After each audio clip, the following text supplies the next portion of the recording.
exposing the truth behind the lies. America's first competition talk show. You're in the Hub.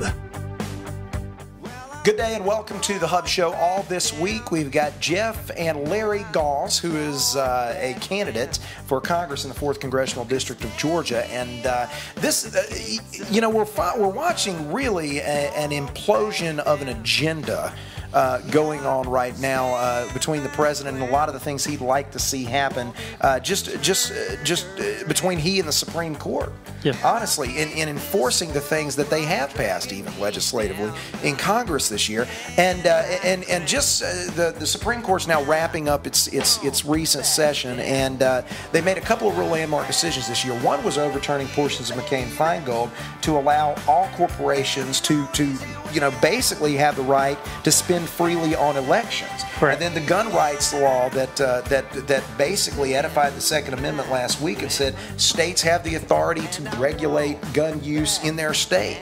It was the first time the Supreme Court had gone on record in that way just last week. But, I mean, this is coming down left and right now. We have a president who has tried to put a moratorium on oil drilling in the Gulf Coast, and a Texas judge said, having none of that in my state. We're going to keep doing that. We've got what's going on in Arizona with the immigration law, and the Supreme and the administration saying they're going to take that up in court. Yeah, they filed a lawsuit. Yeah, Governor Jan Brewer saying we're going to fight it too. So, in other words, he's getting the cold shoulder. President Obama's getting the cold shoulder left and right from the third branch of government, and quite frankly, it's kind of historically speaking been the case ever since back when FDR was saying, you know what, I can't get all the policies I want in place in the New Deal, so let me just gerrymander a little bit. Well, we need more judges. No, we need less judges. Let's put 10 on the bench. No, let's reduce the number on the bench. It was like yo-yo dieting for FDR.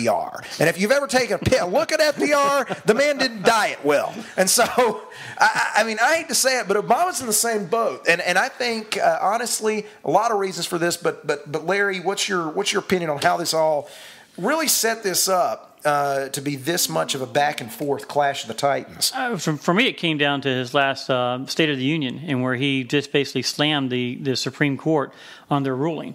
And he did it in a public format. And you just, you praise in public, you criticize in private. And he just went complete opposite. He criticized in public. And I think they all took notice, even the ones who maybe are on the liberal side or more moderate, said, well, what happened here? And so now they're taking a good look and say, no, you're not going to do walkovers like that. Yeah, I mean, you've got Supreme Court Justice, you've got Anthony Kennedy right now saying that he may just hang around until it's all over. In fact, he's told friends he's going to hang around until the Obama administration is out. They're having a little ninny spat because he's not going anywhere, he has said, as much until this president is gone, if for no other reason because he felt spited. Yeah, back during the State of the Union address. Right, yeah? He called him out, right? During the State of the Union? I mean, based on a ruling that they just did, and he just called him out on it. Mm-hmm. Yeah, I mean, do you think he burned his future? Obama burned his future when he flicked off the justice, because that one branch getting kind of peeved. They're getting kind of peeved because their sacred document is being used like a bird feeder liner these days. Well, they're charged with upkeeping. They've got that on video. They can continue to replay that. Yeah.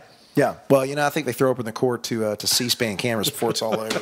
If the Senate Judiciary Committee had anything to do with it, they would do that right now. We've heard them say as much earlier this year. Well, Larry? I'd like to see the Senate Judicial Committee, just like with Kagan going right now, and they ask her a bunch of questions. Why don't they give her a court case that the Supreme Court has already ruled on, just like with the gun ban for D.C., and say, you know what, this case has just been decided. I want you to review it, write your ruling, and give the legal documents that you're using to reference.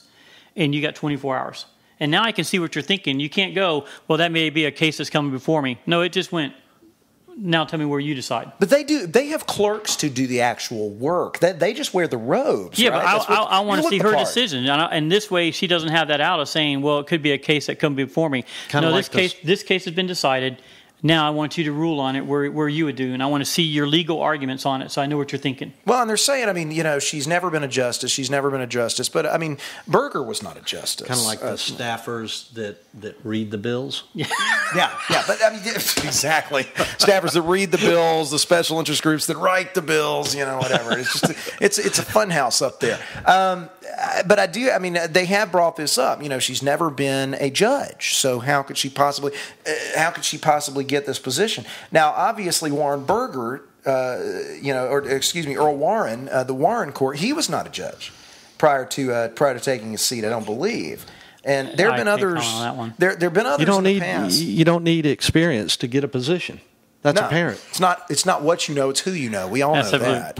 Even those of us who don't know anything. If you can read a teleprompter, you can be president. You could be a job. You know, there's nothing. Children grow up and believe in yourself. There's nothing, absolutely nothing. Opportunity you can't accomplish in America. Yeah. Opportunity knocks.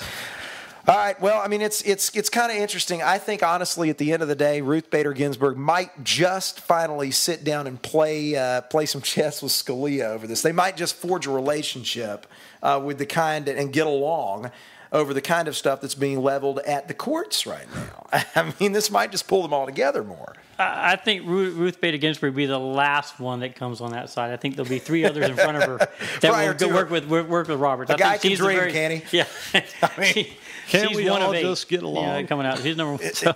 It would be a miracle, but I don't see her doing that. It'd be 8-1 decision. I don't see scotch. I don't even see fruity drinks ever showing up in her hand. I'd rather they not. We'll see you tomorrow on The Hub.